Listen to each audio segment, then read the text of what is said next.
بنى عليها الوعي تاع الشباب كامل. يليق وصل الوقت وين نشوفوا الحقيقه. هل مثلا شحال عندنا من بعد الاستقلال؟ 60 سنه. 60 سنه. معليش. هل الوزير تاع المجاهدين ينجم يمدنا الرقم الصحيح تاع الشهداء؟ لا راجل يمدهم. ومنين جابوا مليون ونص؟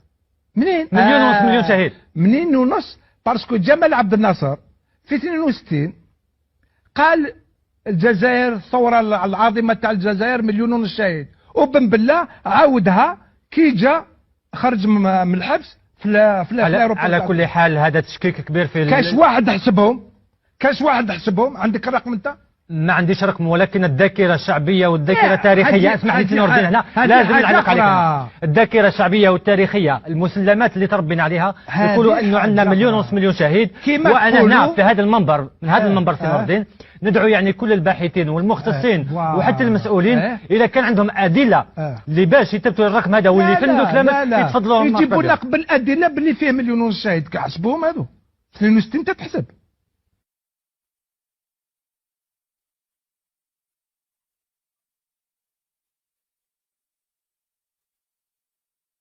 L'histoire de l'Algérie est une histoire qui est fabriquée comme l'Algérie est un pays fabriqué. Une histoire qui est fabriquée depuis 1962. C'est une histoire construite autour d'un certain nombre de thèmes. Le premier thème, c'est celui de l'arabité de l'Algérie.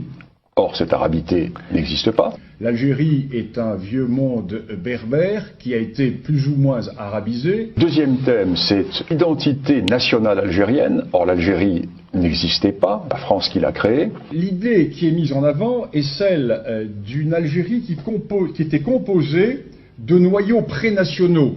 La ville de Tlemcen, la ville de Bougie. Ben non.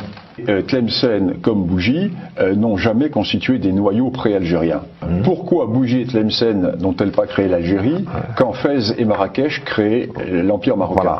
À l'ouest et à l'est, il y avait deux entités politiques qui étaient fortes. Et Bougie à l'est et Tlemcen à l'ouest ne vont avoir d'autonomie que quand Tunis ou le Maroc seront faibles. Tlemcen vit et survit en fonction de la politique marocaine qui, elle, s'exerce dans le cadre d'un État. Vous savez que le Maroc a créé un empire, et le Maroc, à partir de Fès et de Marrakech, va créer tous les empires almoravides, l'empire almohade, les mérinides, etc.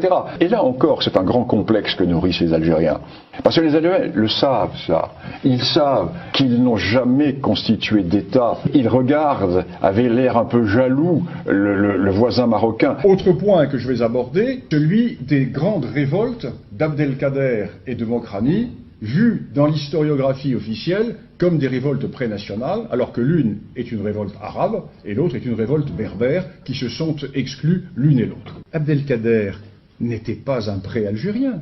Abdelkader est un idrisside, d'une tribu idrisside apparentée aux dynasties régnantes marocaines. Et Abdelkader, c'est un arabe qui combat non pas pour l'Algérie, qui combat pour la Houma, et qui est le représentant, son père était le représentant du sultan du Maroc dans la région d'Oran, car cette région de l'Oranie est une région qui était en grande partie historiquement sous la dépendance marocaine.